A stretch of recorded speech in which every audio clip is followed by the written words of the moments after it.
Once you begin to see how words and terms and symbols are used, and the powers that be in this world have set up a world of symbols and emblems and terms and catchphrases.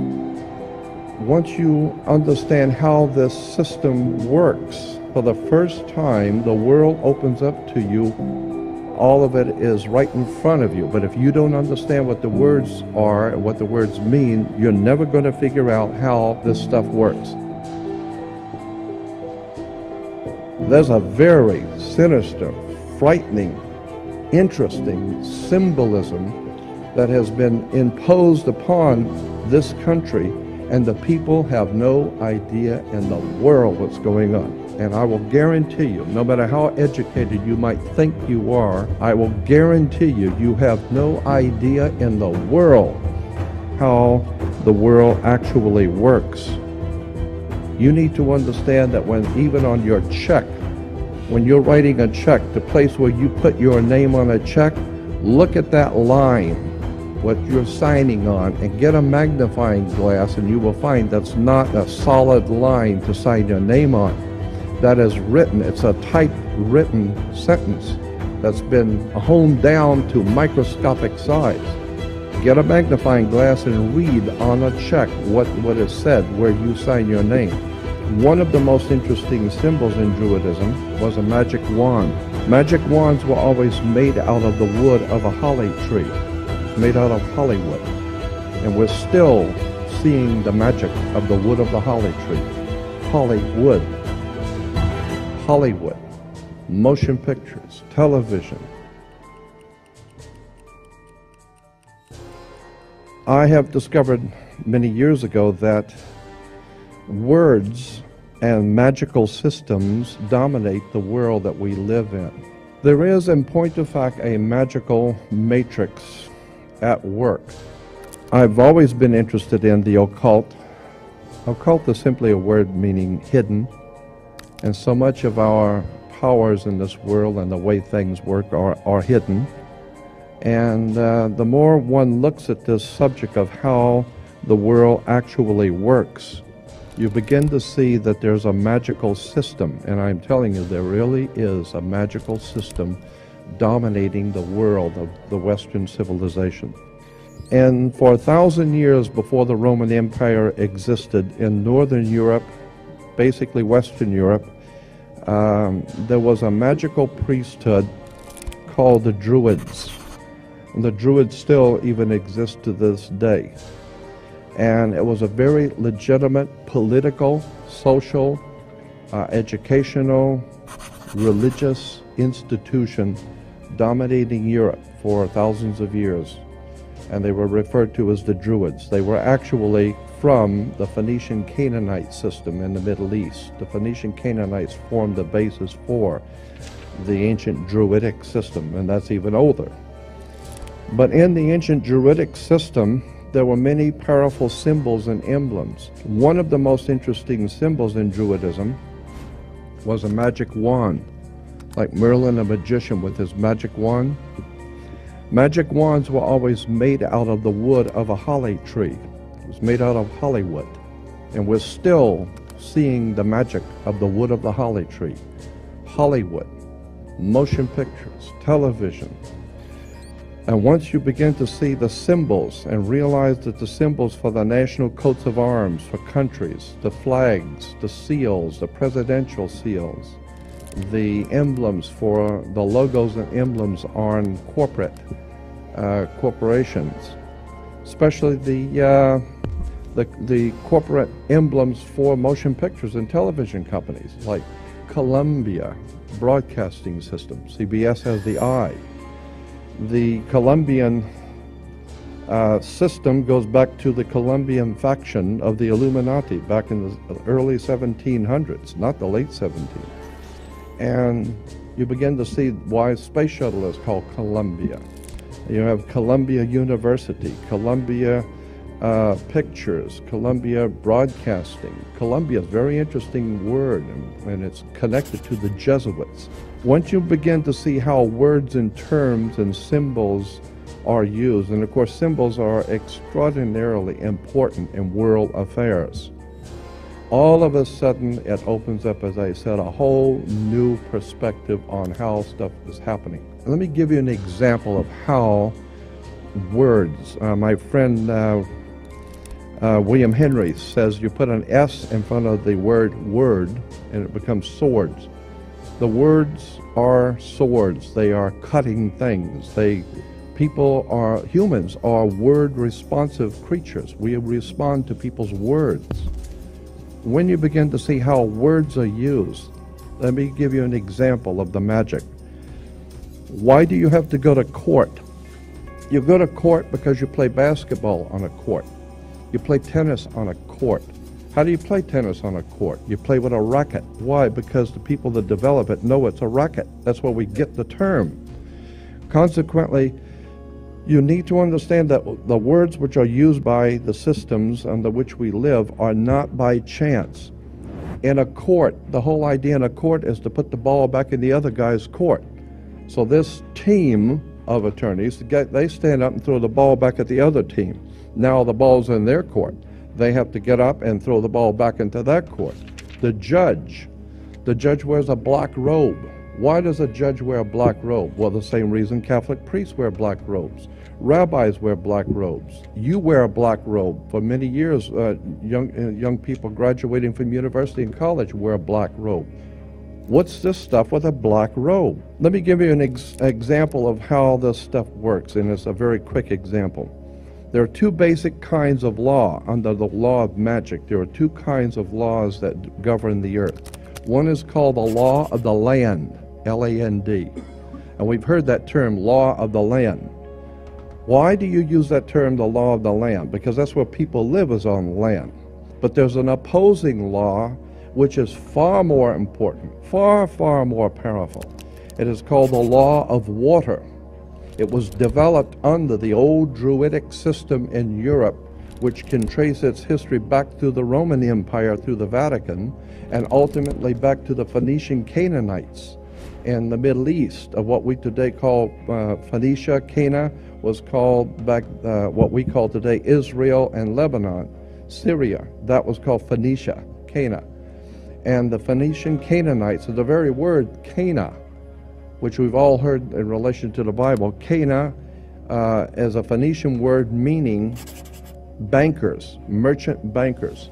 Well, the Phoenician Canaanites set up a system of merchant banking and had their Phoenician Canaanite symbols and words connected to their societies, their banking societies. We're talking about in the Middle East.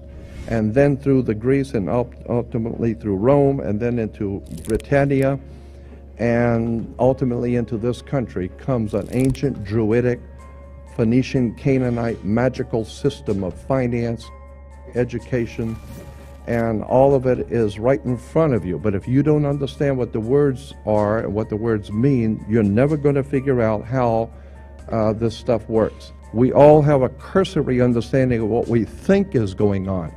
That's not it. You need to understand that when even on your check, when you're writing a check, the place where you put your name on a check, look at that line, what you're signing on, and get a magnifying glass, and you will find that's not a solid line to sign your name on. That is written, it's a typed written sentence that's been honed down to microscopic size. Get a magnifying glass and read on a check what is said where you sign your name. That's why the attorneys tell you, you better check the small print. The small print is ultra small. Where you sign your name on a check is saying something. Go back and read it.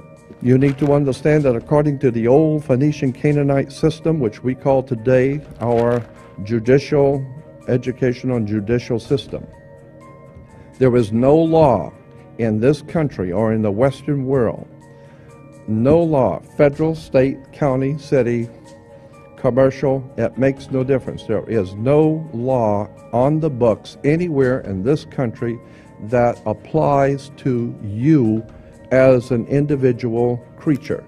There is no law, because the people who designed the system thousands of years ago realized that there's two of you. There's the one that your mother gave birth to, that God created, so to speak, and even your mother didn't know what you were doing. Even your father and your mother have no idea what you're thinking or what you will do. You don't even know. So consequently, they have no control over you, your flesh and blood self. But somebody has to control this show, and so consequently, the ancient Phoenician Canaanites developed a system by which they would assign to every person a second you. And this is the way it works in America. There is two of you. Just as there are two states in this country, of every state is two states. You have the state of Nevada and Nevada State. You have Cal State, California State, and State of California. Not the same thing at all. California State, according to the law, is one thing. State of California is totally different. Has nothing to do with each other at all. It's the difference between being a lawyer and an attorney. Has nothing to do with them at all. It's totally separate words, means totally separate things. Consequently, when you understand how words and terms are used and symbols are used, then we go back to the idea of the court. And as I said, there is no law in this country on any books that applies to you. None. All law in the Western civilization applies only to cooperations, co-ops. All law applies only to corporations, period. Across the board, no other, end of sentence. Consequently, there is no law that applies to you personally, so consequently, the system has made each one of you a corporation. And how now do you distinguish which one, when someone's addressing you, that they're addressing you as the one that your mother gave birth to, or the corporate you? Very simple. According to British law, when you sign your name, upper and lower case, that is applying to your body. Your flesh and blood self is spelled, according to British and American law, upper and lower case, capital letter, lowercase. That's you, your personal self. There is no law that can be applied to an upper and lowercase name, period. No law at all can be applied to an upper and lowercase name because there is no law over you. Therefore, every piece of important bills, insurance, driver's license, identification, taxes, I don't care what it is, if it's a piece of business, period, in any kind of way, shape, or form, your name must, by law, international maritime admiralty banking law, your name must appear in all capital letters. You will never get a bill or anything that has your name upper and lowercase because there is no law that applies to an upper and lowercase name, period. So if Sears is going to send you a bill, if you go into Baskin Robbins or Sears and you order a pair of shoes, what are you going to do? They're going to give you a ticket, and you're going to put it on your bill, and then they're expecting you to pay the bill. And consequently, they're going to charge you. Well, that's the same thing. You go into a courtroom. They're going to read out the charges. And the cop gave you the ticket, and you have been charged with speeding or whatever. And therefore, you have to pay the charge. Well, once you understand that in America, according to our laws in America, you cannot pay a bill. Did you know that? According to international banking law, Americans cannot pay a bill. So when you say, well, I got to pay this, I'll pay that bill, well, that's a term that we use. But in point of fact, lawfully, you cannot pay a bill. You can discharge a debt. You cannot pay a bill. So consequently, you need to understand, what do you mean discharge a debt? Now it gets back to the court again. Now it gets back to the symbols and emblems of why the judge wears a black robe. It has to do with the planet Saturn. Saturn is the god that inhibits. He's the inhibitor and the law god, the god of law who inhibits, who holds back. He holds back everything and teaches you a lesson the hard way. Saturn. And women were told in the ancient world to listen to their god Saturn, who incidentally was called Lord of the Rings. Okay? And consequently, they're still making movies in Hollywood on Lord of the Rings, the planet Saturn. Women were told to listen to their god, the Lord of the Rings, so they were wearing an ear ring. Men were to get married before Saturn, their god, so they would wear a wedding ring. Consequently, the king would be crowned before Saturn. Saturn would be the round crown or the corona, the ring. Saturn, the god who is the inhibitor, the god of occult law, the mystical god Saturn, Lord of the Rings, who is in charge of and controls all occult law in the universe. This is why today we know that Saturn was referred to as El, E-L. El is a name that was given to the planet Saturn. And therefore, if you are worshiping Saturn, you represent the law, you are referred to in church today as an elder. How did you get to be an elder? You got to be an elder because you were one of the elites. How did you get to be an elite? You got elected. Because through elections, all of our system is based on occult, mystical words and terms going back to the planet Saturn, going back to the Phoenician Canaanite system of banking. Incidentally, where do you find a bank? We go to banks all the time. Where do you find a bank? Banks are on both sides of a river. They're called river banks.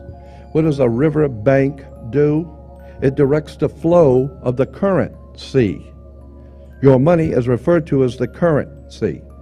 This is why when you go to court, you have the current, electricity, because it's the juice. And if you don't have the juice, you don't have it. So if you don't have the juice, you can't capitalize. And the capital is a Latin word, meaning money. There's a very sinister, frightening, interesting symbolism that has been imposed upon this country, and the people have no idea in the world what's going on. All goes back to the Phoenician Canaanite system and ancient Phoenicia, ancient Babylonian Sumeria, and this is why the work of Zecharia Sitchin is so important. This is where the kings of England get their concept of the divine right of kings. What are you talking about, divine right? All of this is part of a subject which I call ancient mysticism that dominates the Western civilization.